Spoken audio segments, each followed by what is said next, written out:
Welcome to health care. మన జీర్ణ వ్యవస్థకు సంబంధించి అనేక రకాల సమస్యలు ఉంటాయి. కొన్నిటికి ఎమర్జెన్సీగా సర్జరీ చేయాల్సిన సందర్భాలు కూడా ఉంటాయి.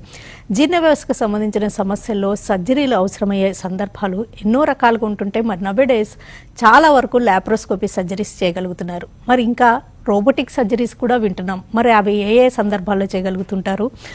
లాప్రోస్కోపీ సర్జరీ అవసరమైన ప్రతి అకేషన్లోనూ రోబోటిక్ సర్జరీ చేయగలుగుతుంటారా? రోబోటిక్ సర్జరీ వల్ల ఎలాంటి అడ్వాంటేజెస్ ఉంటాయి? ఏ సమస్యలకు రోబోటిక్ సర్జరీ చేస్తుంటారు? చేసే పద్ధతి ఏంటి, టెక్నిక్స్ ఏంటి? ఈ వివరాలన్నీ అందించడానికి Yashoda hospitals senior gastroenterologist and bariatric surgeon doctor Kona Lakshmi Kumar గారు మనతో ఉన్నారు. ఆమెను అడిగి మరిన్ని విషయాలు తెలుసుకుందాం. నమస్తే ma'am, welcome to the show. అంటే ఎక్కువగా ఏ సర్జరీలు చూస్తూ ఉంటారండి రీసెంట్ టైమ్స్లో? మరి ఈ సర్జరీలు ఎక్కువైనాయి అనేది మీకు ఎలాగ కనిపిస్తున్నాయి అంటారు? అంటే సర్జరీలు ఎక్కువ అవడం కంటే అవగాహన పెరిగింది. అంటే ముందు కాలంలో సర్జరీ అంటే చాలా వరకు జనాభాలో భయం ఉండేది. అంటే ఎనస్థీసియా రిస్క్ ప్లస్ సర్జరీ చేసుకున్న తర్వాత మనకి చాలా వరకు పని రెస్ట్రిక్ట్ అయిపోతుంది, పని చేసుకోలేము. తర్వాత లాంగ్ టర్మ్ అంటే బెడ్ రెస్ట్ తీసుకోవాలి. ఈ ఫియర్తోని చాలా వరకు సర్జరీస్ అవాయిడ్ చేసేవారు. బట్ ఇప్పుడు modern good anaesthesia techniques, good anaesthesia training, then good instrumentation, ముందు మన ఓపెన్ సర్జరీస్ నుంచి ఇప్పుడు మినిమల్ యాక్సెస్ లాప్రోస్కోపీ ఇంకా రోబోటిక్ సర్జరీస్ వల్ల సర్జరీ అనేది అంత పెయిన్ఫుల్ కాదు అని అవగాహనతోని అండ్ సర్జికల్ రిజల్ట్స్ కూడా చాలా ఇంప్రూవ్ అయ్యాయి. Training is better, technology is adding, technology advantage వల్ల మనకి సో సర్జరీ చేసుకుంటే నాకు దానివల్ల ఎక్కువ ఇబ్బంది కాదు అనే కాన్ఫిడెన్స్తోని ఇప్పుడు people are accepting surgeries. And చాలా ఇప్పుడు కొత్తగా మనకి ఇప్పుడు చూడండి ఆర్గన్ ట్రాన్స్ప్లాంటేషన్. ఒక 20 years ముందు మనం ఎప్పుడు వినేవాళ్ళం కాదు. ఇప్పుడు అన్ని ఆర్గన్స్ ట్రాన్స్ప్లాంట్ అవుతున్నాయి. అలాగే మనకి ఒబేసిటీకి అంటే ఊబకాయంకి ఒక సర్జరీ ఉంటుందని ఎప్పుడు ఉండేది కాదు. ఇప్పుడు ఒబేసిటీ సర్జరీస్ కామన్ దీంట్లోకి. అలాగే మనకి కొన్ని కామన్ రెగ్యులర్గా అయ్యే సర్జరీస్ అనుకోండి, హర్నియాస్ కానీ, గాల్ బ్లాడర్ కానీ, లేకపోతే ఇంటెస్టైనల్ సర్జరీస్లోని ముందు ఓపెన్ సర్జరీస్ చేసేవాళ్ళం, తర్వాత లాప్రోస్కోపిక్ షిఫ్ట్ అయ్యాం. కానీ వాటిలో కూడా కొంతవరకు కొన్ని డిఫికల్ట్ సిచ్యువేషన్స్లో కొన్ని సెంటర్స్లోని అది ఓపెన్ చేసేస్తారు. ఎందుకంటే టెక్నాలజీ మనకి సపోర్ట్ చేయట్లేదు కొంచెం కాంప్లెక్స్ స్టెప్స్ చేయడానికి. సో ఇప్పుడు అవన్నీ ఇప్పుడు మనకి ఈ రోబోటిక్ సర్జరీస్ వల్ల ఆ కాంప్లెక్సిటీ సర్జికల్ ప్రాసెస్ కూడా మనం ఇప్పుడు మినిమల్ యాక్సెస్ విధానంగా కంప్లీట్ చేయగలం. సో దానివల్ల మీకు people are more accepting surgeries. So దానివల్ల సర్జికల్ నంబర్స్ పెరుగుతున్నాయి. ఓకే, అంటే బాగా అవేర్నెస్ వచ్చింది. సర్జరీ చేయాల్సిన సందర్భాల్లో కూడా భయపడట్లేదు, దే ఆర్ కమింగ్ ఫార్వర్డ్ అంటున్నారు. అంటే ఇంతకుముందు ఓపెన్ సర్జరీస్, తర్వాత లాప్రోస్కోపీ సర్జరీస్, ఇప్పుడు బేరియాట్రిక్ సర్జరీస్, రోబోటిక్ సర్జరీస్, ఇవన్నీ అంటే ఒక ఆర్డర్ అంటారా? ఆర్డర్ అంటే ప్రతిసారి మనం ఒక ట్రీట్మెంట్ జరుగుతున్నప్పుడు మనకు అనిపిస్తుంది ఇంకొంచెం can we do something better. See that is the change. So ఎప్పుడు యూనివర్స్లో ఒక్కటే కాన్స్టెంట్, దట్ ఈస్ చేంజ్. ఎప్పుడు చేంజ్ అవుతూనే ఉంటుంది. కరెక్ట్. చేంజ్ ఎందుకు చేంజ్ వస్తుందంటే మనం ప్రతిరోజు చేసే పనిలోని ఓకే మనకు అనిపిస్తుంది ఇంకొంచెం నాకు ఏదో ఒక విధంగా హెల్ప్ దొరికితే నేను ఇంకా ఈ పని స్మూదర్ అండ్ ఫాస్టర్ చేయగలను. సో మెడిసిన్లో కూడా అదే, మనం రెగ్యులర్ పని చేస్తున్నప్పుడు అంత అనిపించదు. బట్ కొన్నిసార్లు కాంప్లెక్స్ సర్జరీ కానీ, కాంప్లెక్స్ ట్రీట్మెంట్ కానీ, కాంప్లెక్స్ పేషెంట్ కానీ ఉన్నప్పుడు సో ఆ ఫీలింగ్ వస్తుంది. సో దానికి మనకి మరి మెడికల్ రీసెర్చ్ డివిజన్ ఉంటుంది. So lot of companies will be putting effort on improving the medical technology, medical science and medicines. So వాళ్ళందరూ మనకి ఫీడ్బ్యాక్ తీసుకుంటారు. మీకు ఈ ప్రొసీజర్ చేస్తున్నప్పుడు ఏం డిఫికల్టీస్ ఫేస్ చేస్తున్నారు. సో అది చెప్పినప్పుడు they try to improve. So open సర్జరీస్లో మనకి ఏంటంటే పెద్ద కట్స్ ఉండేవి. సో పేషెంట్స్కి pain. So how can we reduce that pain, how can we reduce wound infections. దాంతో చిన్న హోల్స్ పెట్టి లోపట్లోకి మనం అంటే ఆర్గన్లోకి చూసి సర్జరీ చేయడం ఆ ఐడియా. ఎవరో పయనీర్స్కి వచ్చి అక్కడి నుంచి అలాగది laparoscopy surgery or minimal access surgery. నా మినిమల్ యాక్సెస్ సర్జరీ చేస్తున్నప్పుడు ఇంకొన్ని స్టెప్స్, ఈ డిఫికల్ట్ స్టెప్స్ మనం ఎలాగ ఇంకా ఈజీ చేయగలం. సో దానికి ఫస్ట్ మీకు విజన్, గుడ్ విజన్ కావాలి. అంటే మనం we're cutting through human body కదా, దానికి అన్నిటికీ బ్లడ్ సప్లై ఉంటుంది, స్పెసిఫిక్ క్రిటికల్ ఆర్గన్స్ ఉంటాయి, వాటన్నిటికీ డ్యామేజ్ కాకుండా చేయాలంటే గుడ్ విజన్. సో మంచి విజన్ సిస్టమ్స్ వచ్చాయి. ఇప్పుడు మనకు రెగ్యులర్ టీవీ, ఒకప్పుడు టీవీ, ఇప్పుడు టీవీస్ చూడండి 4K, ఇవన్నీ 3D సిస్టమ్స్. అలాగే మనకి విజన్ సిస్టంలోని వచ్చాయి. తర్వాత అలాగా ఇన్స్ట్రుమెంటేషన్, ఫైనర్ ఇన్స్ట్రుమెంట్స్. తర్వాత ఎనర్జీ సోర్స్, అంటే ఒక అవయాన్ని కట్ చేయాలంటే బ్లీడ్ కాకూడదు. సో దానికి కంట్రోల్ చేయడానికి అది ఎలక్ట్రిసిటీతోని ఆ కటింగ్ చేస్తాం. దాంట్లో మళ్ళీ అడ్వాన్స్డ్ అంటే మినిమల్ చారింగ్, అంటే బొగ్గు అవ్వకూడదు, అది స్మూత్ కట్ అవ్వాలి. బొగ్గు అవుతే అది టిష్యూ డ్యామేజ్ అయిపోతుంది. సో ఆ ఎనర్జీ సోర్సెస్ వచ్చాయి. దాని తర్వాత ఇంకా అడ్వాంటేజ్ అంటే ఇంకొన్ని డిఫికల్ట్ స్టెప్స్ మనకి లాప్రోస్కోపీలో ఇన్స్ట్రుమెంట్స్ అని స్ట్రెయిట్ ఇన్స్ట్రుమెంట్స్ మన చేతుల్లాగా, కానీ మన చేతికుండే మూమెంట్ ఇన్స్ట్రుమెంట్కి ఉండదు, ఇన్స్ట్రుమెంట్ స్ట్రెయిట్ ఉంటుంది. సో మనకి ఈ పార్ట్ చేయాలంటే రిస్టెడ్ ఇన్స్ట్రుమెంట్స్ కావాలి. రిస్టెడ్ ఇన్స్ట్రుమెంట్స్కి మనకి లాప్రోస్కోపీలో ప్రయత్నించారు కానీ అంత సక్సెస్ఫుల్ కాలేదు, అంటే మనకి సర్జికల్గా అంత మనకి బెనిఫిషియల్ లేవు. సో అవన్నీ టెక్నాలజీస్ డిఫరెంట్. ఇప్పుడు ఒక్కొక్కటి మీరు ఓటీ అంతా ఇన్స్ట్రుమెంట్స్ పెట్టుకొని చేయలేం, స్పేస్ ఉండదు. సో అవన్నీ కలిపి ఒక్క ఇన్స్ట్రుమెంట్లోకి పెట్టింది అది మనకి రోబోటిక్ సిస్టమ్. సో ఒక్క రోబోటిక్ సిస్టంలో మీకు good high end vision, 3D vision, అంటే బైనాక్యులర్ విజన్, మామూలు విజన్ కాదు, మన న్యాచురల్ ఐతో చూసింది కాదు. మీరు బైనాక్యులర్స్ అంటే మ్యాగ్నిఫైయింగ్ గ్లాస్ పెట్టుకొని చూస్తే ఎంత క్లారిటీ కనిపిస్తుందో ఆ vision system with different instruments ఇప్పుడు మనం మాట్లాడుకున్నాం కదా, అవన్నీ ఒక్క సిస్టంలోకి పెట్టి single surgeon will control. Okay, so that is robo. అయితే లాప్రోస్కోపీ లేకపోతే మినిమల్లీ ఇన్వేజివ్ సర్జరీస్ ఇవన్నీ చేసేటప్పుడు వాటికి advanced step advanced step. Okay, robotic surgery. ఇప్పటికీ ఓపెన్ సర్జరీస్ చేయడం అనేది ఉండదంటారా?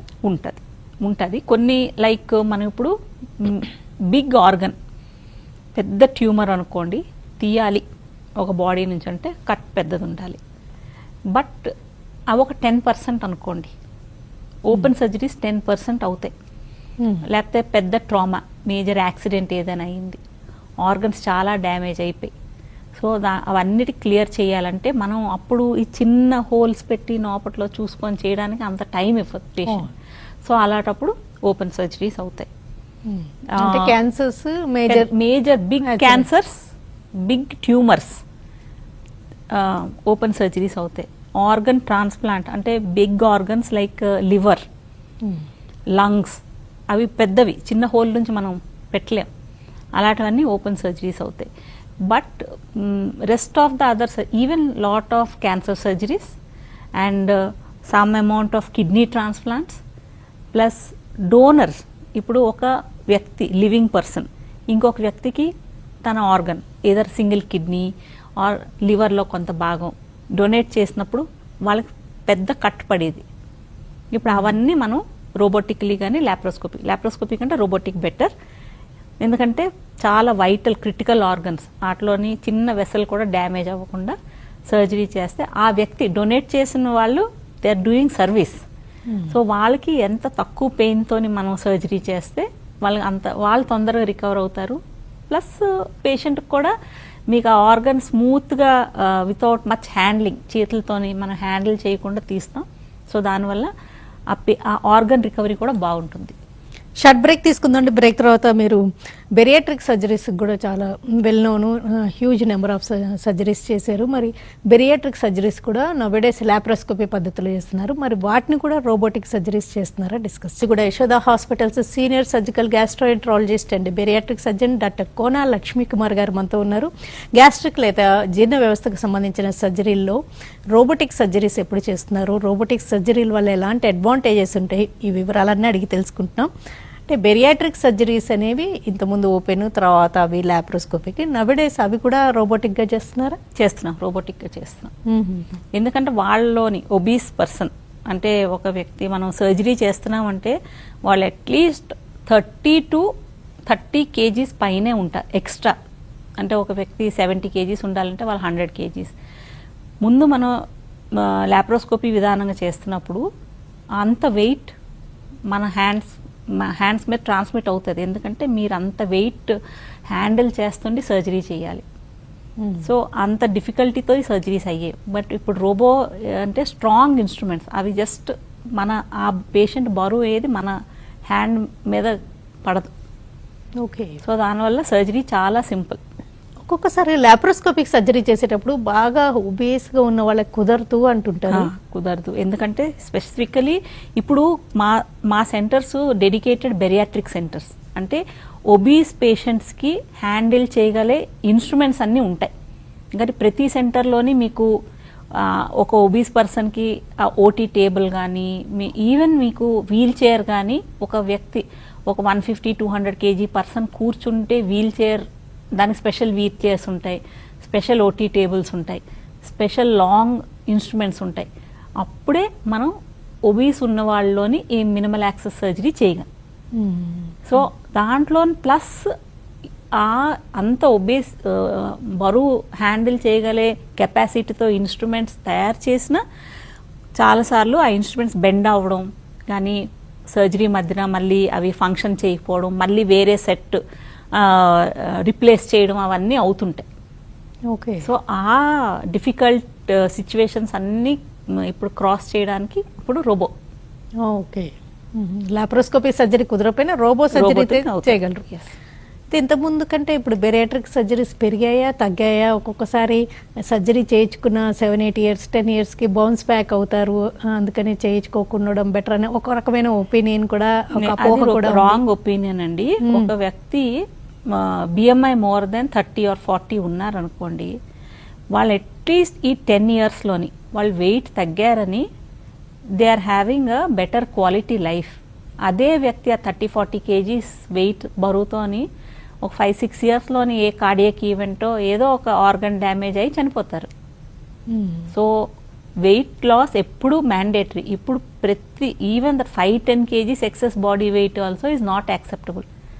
ఎందుకంటే మీ కిడ్నీ డ్యామేజ్, కార్డియాక్ డ్యామేజ్ ఆ చిన్న వెయిట్ గెయిన్తో కూడా పెరుగుతుంది. So now the trend is that any excess weight is not acceptable. Okay. Plus మీకు dedicated result oriented guidelines follow అవుతున్న సెంటర్స్లో చేయించుకుంటున్నారా లేదా ఈజ్ ఇంపార్టెంట్. ఇప్పుడు జస్ట్ ఎవరో చాలా తక్కువ చేసేస్తాం అక్కడికి వెళ్ళి చేసుకుంటారు, వాళ్ళకి అడిక్వేట్ గైడ్ లైన్స్ ఫాలో అవుతున్నారా, అడిక్వేట్ స్కిల్ ఉందా, ఇవన్నీ దాంతో పోస్ట్ ఆప్ ఫాలో అప్ ప్రోటోకాల్స్ ఉన్నాయా లేదా చాలా ఇంపార్టెంట్. ఓకే. అంటే వాళ్ళకి ఏది సూట్ అవుతుంది అది చూసి చేస్తేనే రిజల్ట్స్ బాగుంటాయి. సర్జన్ యొక్క ఎక్స్పర్టీస్ మీద, జడ్జ్మెంట్ మీద, surgeon expertise, surgeons judgement plus post op nutritional support, ఇంకా రెగ్యులర్ ఫాలో అప్, ఇవన్నీ చాలా మ్యాండేటరీ. మీకు ఏ సర్జరీ అయినా ఇలాంటి మేజర్ సర్జరీస్లోని మీకు బెరియాట్రిక్ తీసుకోండి, జాయింట్ సర్జరీ తీసుకోండి, కార్డియాక్ సర్జరీ తీసుకోండి, ఆర్గన్ ట్రాన్స్ప్లాంట్ సర్జరీ తీసుకోండి, వీటన్నిటిలోని స్కిల్ అండ్ ఫాలో అప్. ఇప్పుడు మీరు హార్ట్ సర్జరీ ఎంత మంచిగా చేసి వాళ్ళు డైట్ ఫాలో అవ్వకుండా అయితే మళ్ళీ బ్లాకేట్స్తో వస్తారు.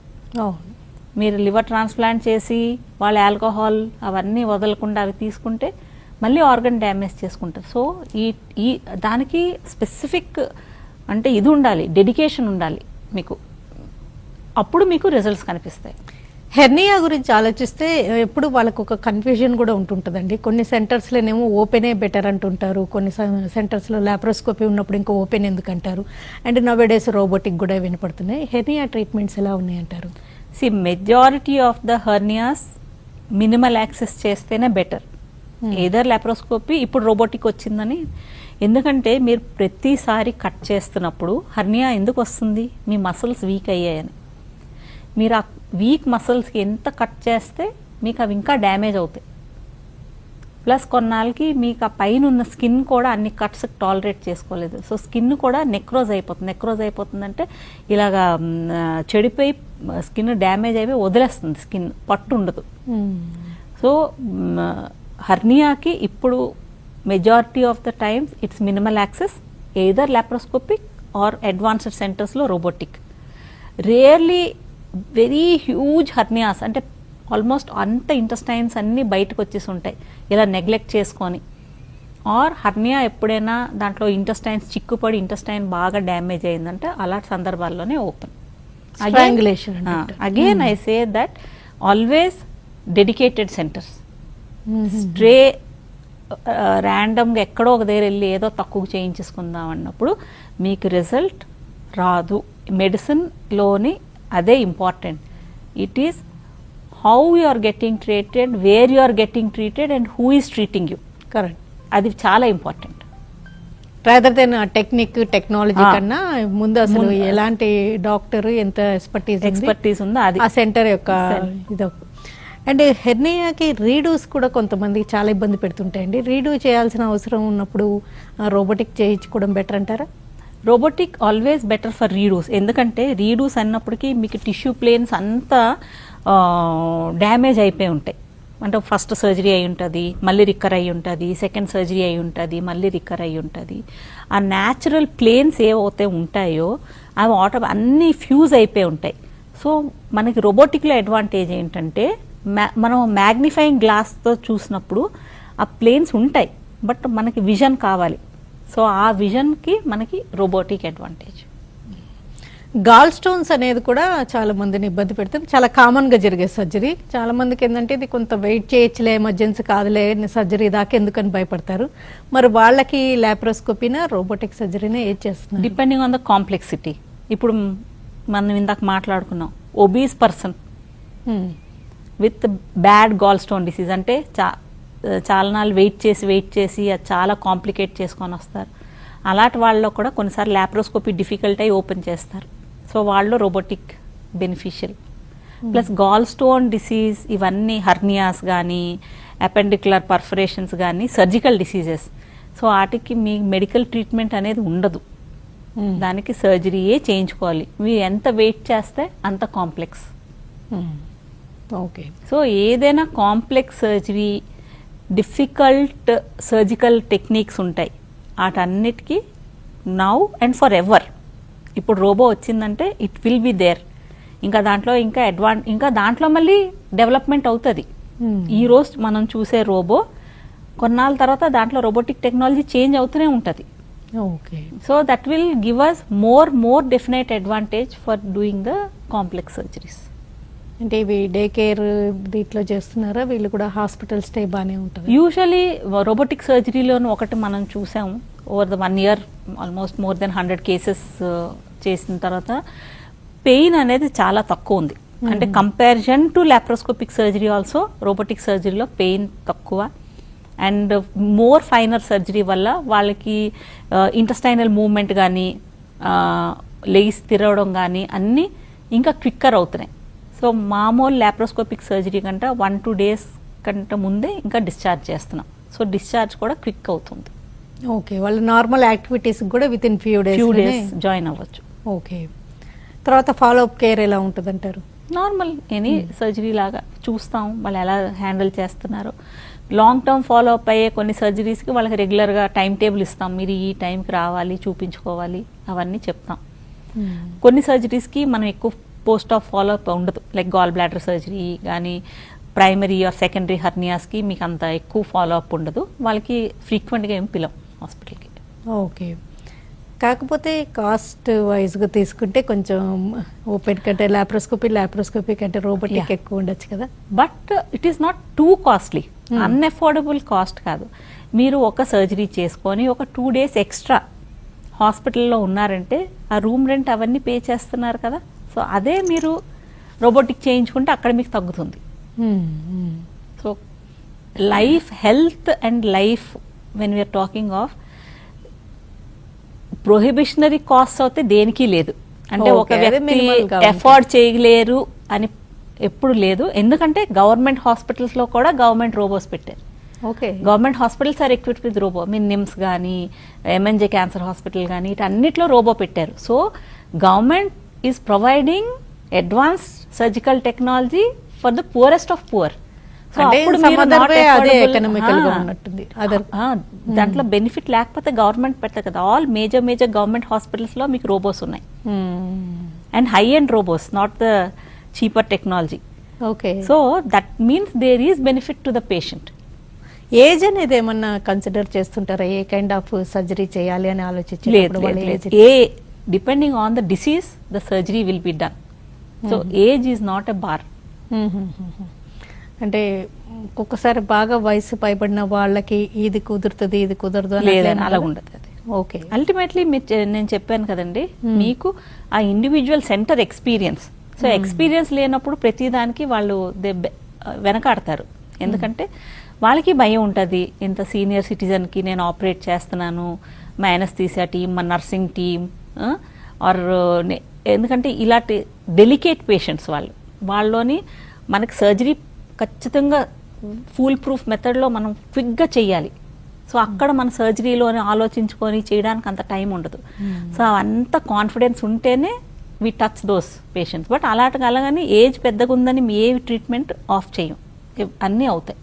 ఒక్కోసారి రోబోటిక్ సర్జరీ అని స్టార్ట్ చేసి ఓపెన్ సర్జరీస్కి వెళ్ళడం అలా కూడా ఉంటుందా? రేర్.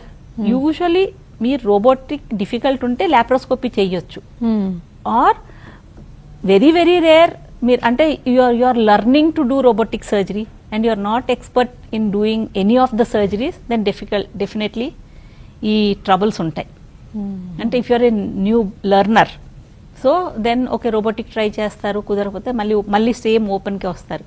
ఈవెన్ ఓపెన్లో కూడా డిఫికల్టే. ఒక ఓపెన్ సర్జరీ చేయగలిగిన వాళ్ళు ఈజీగా అంటే రోబోటిక్ సర్జరీ చేయగలిగిన వాళ్ళు ఈజీగా ఓపెన్ సర్జరీ చేయగలరు. కానీ ఓపెన్ సర్జరీ వాళ్ళు రోబోటిక్ అంటే చాలా ఎక్స్పర్ట్. సో అన్నిటికీ మళ్ళీ ట్రైనింగ్. ప్రతిసారి ఏ టెక్నాలజీ వచ్చినా ఆ పర్టికులర్ హ్యాండిల్ చేసే ట్రీటింగ్ డాక్టర్స్ మొత్తం మళ్ళీ రెగ్యులర్గా అంతా మొత్తం ట్రైన్ అవుతూనే ఉంటాం. సో మనకి మెడిసిన్లో it is continuous medical education, CME. So రెగ్యులర్గా మనం అప్గ్రేడ్ అవుతుండాలి మన నాలెడ్జ్లోని, మన స్కిల్స్లోని, మన టెక్నాలజీ వచ్చే టెక్నాలజీ వాడే మనకి ప్రాక్టీస్ కూడా ఉండాలి. ఓకే ఓకేనండి. డాక్టర్ కోన లక్ష్మీ కుమార్ గారు పేరియాట్రిక్ సర్జరీస్ కానీ ఇంకా సమ్ అదర్ గ్యాస్ట్రిక్ సర్జరీస్ కానీ జీర్ణ వ్యవస్థకు సంబంధించిన సర్జరీలు లేకపోతే ఈవెన్ ఎమర్జెన్సీ సిచ్యువేషన్స్లో ఈవెన్ ఒబేస్ పీపుల్లో కూడా నవ్వేడేస్ రోబోటిక్ సర్జరీస్ ఎంత సక్సెస్ఫుల్గా చేయగలుగుతున్నారు, రోబోటిక్ సర్జరీ చేయడం వల్ల ఎలాంటి అడ్వాంటేజెస్ ఉంటాయి, ఎంత కాస్ట్ ఎఫెక్టివ్గా ఉంటుంది ఇండైరెక్ట్గా, అండ్ ఇలాంటి సర్జరీస్ గురించి ఆలోచించేటప్పుడు ఆ డాక్టర్ ఎక్స్పర్టీస్, ఆ సెంటర్ ఎక్సలెన్సీ అన్నీ ఆలోచించుకొని చేయించుకోవడం వల్ల సక్సెస్ఫుల్గా వాళ్ళు నార్మల్ లైఫ్ లీడ్ చేయడం ఎంత ఈజీ అవుతుందో తెలియజేసినందుకు థ్యాంక్స్. Thank you. ఇది ఇవాల్టి health care. Keep watching TV5.